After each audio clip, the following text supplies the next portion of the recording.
Hello everyone, NIOS DElEd से related एक update आ रही है जो आप लोगों के लिए जानना बहुत जरूरी है। उसके लिए हम ये वीडियो लेकर के आए हैं।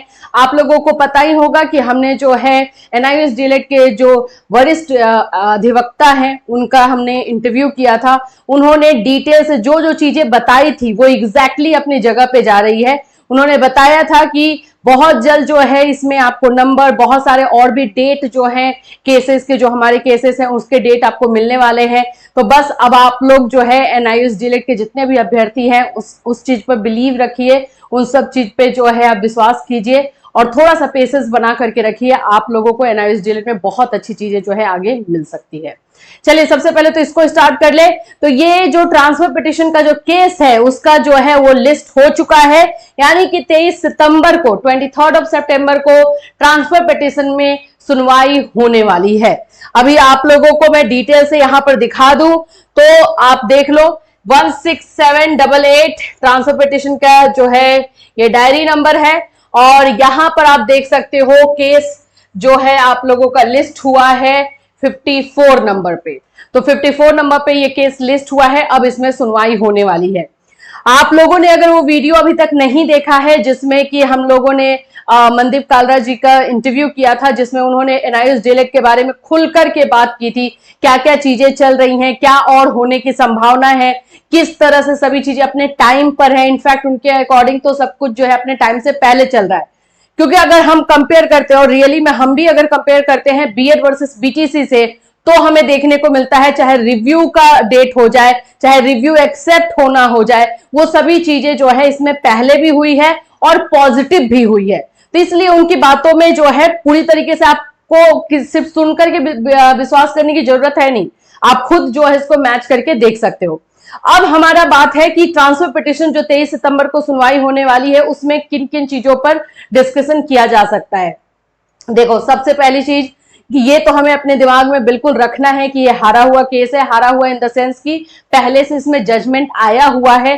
तो हमें मतलब कि ट्रांसफर पिटीशन समझ ही रहे हो कि ये स्टेट यानी कि यूपी और इसमें और भी जो भी स्टेट जा रहे हैं वो वहां पर जाकर के अपनी बातों को रखेंगे कि हमारी बातों को भी सुनिए। जो फैसला दिया गया है उत्तराखंड स्टेट के तरफ से, उत्तराखंड स्टेट उसमें था, बाकी जो स्टेट नहीं थे उनकी बातों को सुनना बिल्कुल बनता है।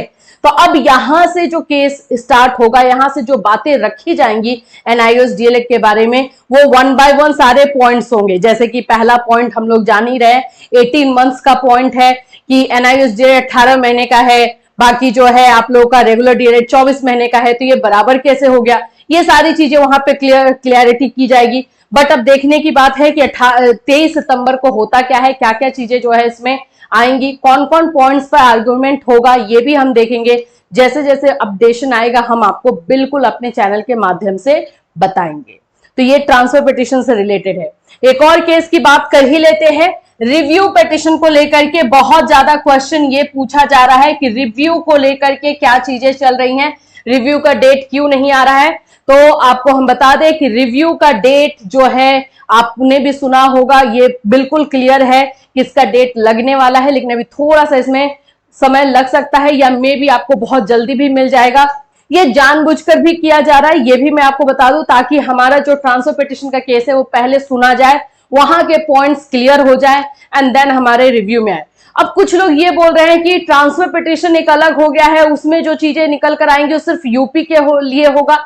तो ये पहले तो उन लोगों को आप लोग खुद ही समझा सकते हैं कि सुप्रीम कोर्ट से कोई भी अगर डिसीजन आता है तो वो एक स्टेट पे नहीं रहेगा, चाहे किसी भी मामले में हो जाए, वो एक स्टेट पे रहेगा ही नहीं। अब यही अगर होता तो उत्तराखंड के का जो है वो सुप्रीम कोर्ट में मामला गया था एनआईओएस डीएलएड का, तो सिर्फ उत्तराखंड में होना चाहिए था, बाकी जगहों पे क्यों लागू हो गया। तो ये सभी बातों में बिलीव करने की जरूरत ही नहीं है। आपने खुद सारी चीजों को अपने आंखों के सामने देखा है, तो उसके अकॉर्डिंग आप समझ सकते हैं। तो रिव्यू का डेट जैसे आएगा वैसे हम आपको इन्फॉर्म करेंगे, बिल्कुल हम आपको बताएंगे। जैसे डेट आ जाएगा वैसे इसमें क्या क्या चीजें होने वाली है वो भी बताया जाएगा। और जैसे कि हम लोग आपको बताते हैं कि बहुत सारी चीजें इंटरनल तौर पे चल रही है, लेकिन वो जो है डिस्क्लोज नहीं किया जा सकता है, वो अभी बताया नहीं जा सकता है जबकि वो चीज हो ना जाए।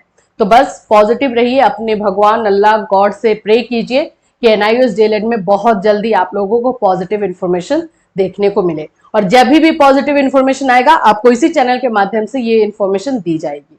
Till then take care everyone.